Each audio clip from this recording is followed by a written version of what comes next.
um debate que a gente já vem fazendo já há alguns anos da fortaleza do imperialismo norte-americano, né? Na década de 70, mesmo com a derrota do Vietnã, o imperialismo podia tudo. Aí veio Iraque, veio Afeganistão e agora a derrota parcial do Irã. Isso demonstra que o imperialismo, mesmo como o exército mais poderoso do mundo, promovendo as guerras, os genocídios que produz, pode muita coisa, mas não pode tudo. Não pode tudo. A derrota, mesmo que parcial no Irã, é uma demonstração política que se pode sim derrotar o imperialismo no seu terreno, no seu campo, ao qual ele se fez mais forte, ou supostamente se tentou transformar no grande xerife do planeta, né, nos últimos 30, 40, 50 anos. E é uma lição que nós devemos tirar. Né? Devemos tirar porque não é porque os Estados Unidos é a maior potência militar do mundo que não se pode, movimento de massas, não pode se levantar, não pode lutar e não pode derrotar. Né? Volto a reafirmar. Iraque, Afeganistão e Irã são demonstrações concretas, né, de que o imperialismo norte-americano pode muita coisa, mas não pode tudo. Em segundo lugar, é importante também a gente contextualizar um pouco aqui o nosso terreno, né, na nossa região. Eu senti falta, eu quero confessar para os companheiros, de uma pequena análise no nosso debate sobre a situação da Bolívia. Né? Se fala em rebelião, se fala em revolução, do nosso ponto de vista, é claro que existe uma revolução em curso no país, né? Na verdade, Bolívia é o que nós temos que estudar de forma muito atenta, porque, se eu não me engano, são 130 anos de república e mais de 130 presidentes. Né? E o povo boliviano, nos últimos 2 meses, deu uma demonstração de como se combate a ultradireita. Infelizmente, o governo brasileiro, em vez de se colocar do lado, o governo Lula, da Frente Ampla, do lado do movimento de massas, foi apoiar o Rodrigo Paz. Não foi por uma, não foi por duas, não foi por 3 vezes. Ficou do lado da ultradireita na Bolívia contra o movimento de massas. E, evidentemente, que isso ajuda a fortalecer a ultradireita. Não ajuda a fortalecer aqueles que lutam contra a ultradireita, contra os planos de austeridade e os planos de ajuste.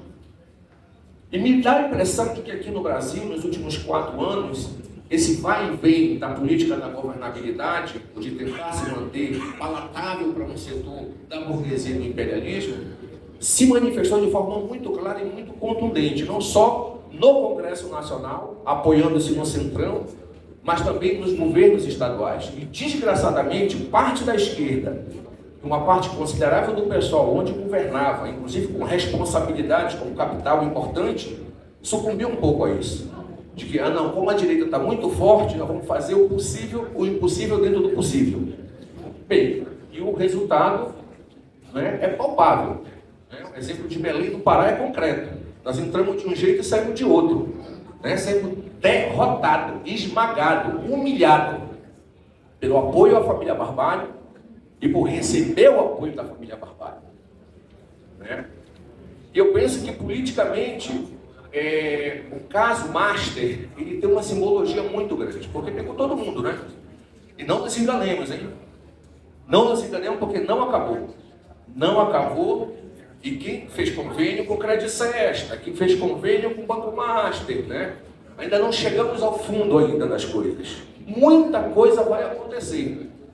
E o pessoal tem que estar armado para responder politicamente, né, quando as coisas vierem, né, ou forem tentado colar na gente alguma dessas situações. Isso só acontece, companheiros, porque o partido passa por um processo de adaptação ao projeto da Frente Ampla muito grande. Eu quero ser bastante honesto, como nós estamos na época de junho, julho, eu venho de uma região onde as festas juninas têm muito peso, o Arraial do Pavulagem, e como eu não vi esse diretório concorrer a minha simpatia, eu tenho que desgraçadamente falar de que muitas das vezes, das intervenções, com todo o respeito que eu escutei dos companheiros e dos companheiros que se revezaram aqui, mas me pareceu uma reunião, não de um diretório nacional, de abertura de um diretório nacional, mas de um grupo de tendências do PT, de uma ala crítica a direção majoritária do PT, que mais procura tentar tirar conclusões do que foi o governo dos últimos 4 anos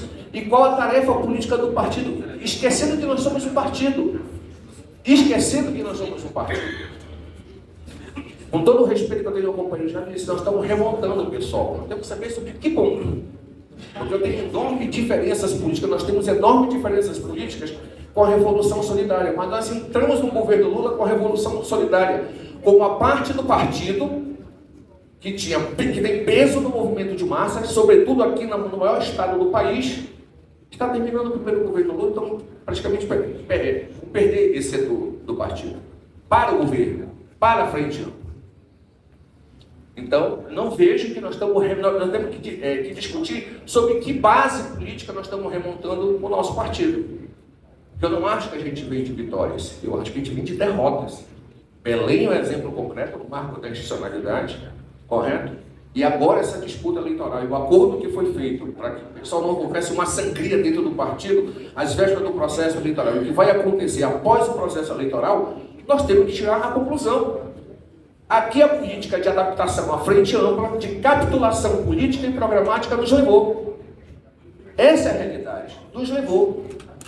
Então, a partir disso, né, o correto seria, companheiros, quero ser muito honesto com vocês, porque como um diretório é superior a outro, que nós viéssemos nesse diretório apresentar um recurso de votação ao que aconteceu no último diretório.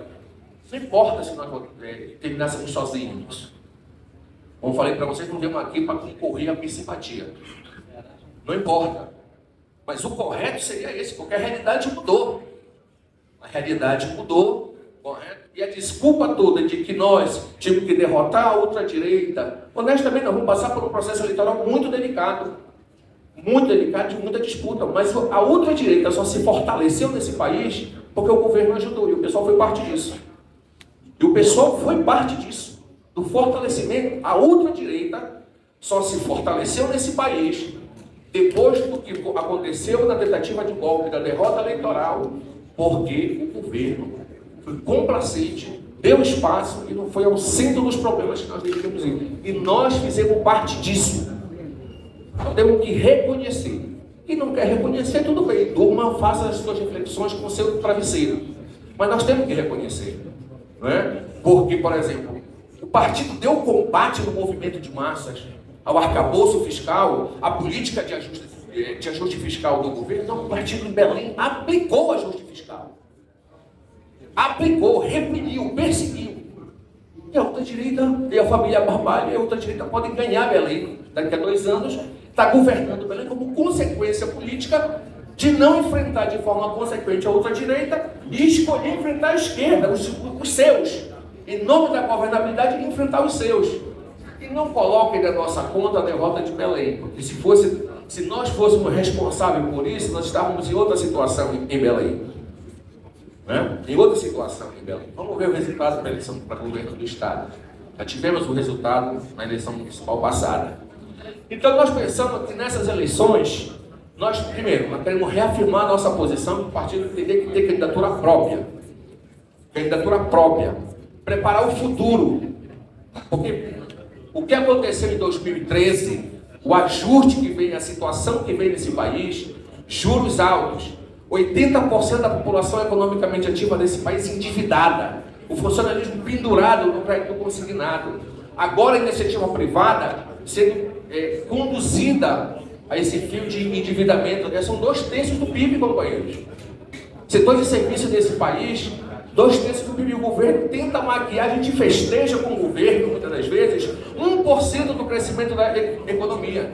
Não é nada. Com a potência que tem esse país, não é nada. Então não se fez o revogaço, correto? Não se enfrentou de forma coerente a ultradireita, né? Se pactuou com o Alcolumbre, se pactuou com o Hugo Mota. O PT é parte do escândalo à frente ampla do caso Master. Então como é que nós vamos nos apresentar para o movimento de massas como alternativa de futuro, porque Lula não vai ser eterno. Lula não vai ser eterno. Então nós temos que nos preparar como alternativa de futuro, estando debaixo do guarda-chuva político daqueles que optaram em fazer um ajuste fiscal brutal sobre a classe trabalhadora, em aplicar uma política de arcabouço fiscal, que nada mais é do que a contenção de gastos e impedir que o orçamento brasileiro seja drenado para outra porta, que não é a porta de atender as necessidades da classe trabalhadora do povo pobre do nosso país, e do sistema financeiro, da banca internacional. Como é que nós vamos nos apresentar nessas eleições apenas com o discurso? Para impedir a volta da ultradireita, nós apoiamos o Lula. Eu acho que o programa do partido tem que ser muito bem discutido, e esse programa tem que estar à luz de responder às necessidades concretas do povo pobre e trabalhador, em relação ao arcabouço fiscal, ao não pagamento da dívida, porque parece, eu não vi o Juliano por aqui, mas eu me lembro do diretório com o Juliano, eu me arrependo do que nós fizemos em relação à dívida pública, né, no gabinete do Ivan, que foi vanguarda em relação à questão da campanha da dívida pública. Não, o governo agora tem que ser, tem que atrair capital, tem que ser indutor de crescimento, mesmo no grau de endividamento, endividando o país. Aqui pra gente, né? Ou seja, é uma deturpação completa do espírito cepalino de economia, de que acha que nós estamos no momento da economia brasileira e mundial, que o governo pode fazer isso. Assim, mais da metade do orçamento está comprometido com o pagamento da dívida pública. Nós temos 80% da população economicamente ativa do Brasil endividada, sem perspectiva nenhuma.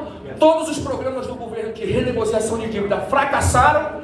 Nós vamos para uma inflação brutal, um desemprego brutal, precarização das relações de trabalho. E com que programa nós vamos enfrentar? Nós vamos responder, nós vamos, em cada canto desse país, disputar as eleições, dizendo que nós somos só bom de luta, nós defendemos os interesses das mulheres, da comunidade LGBT. Não basta só isso.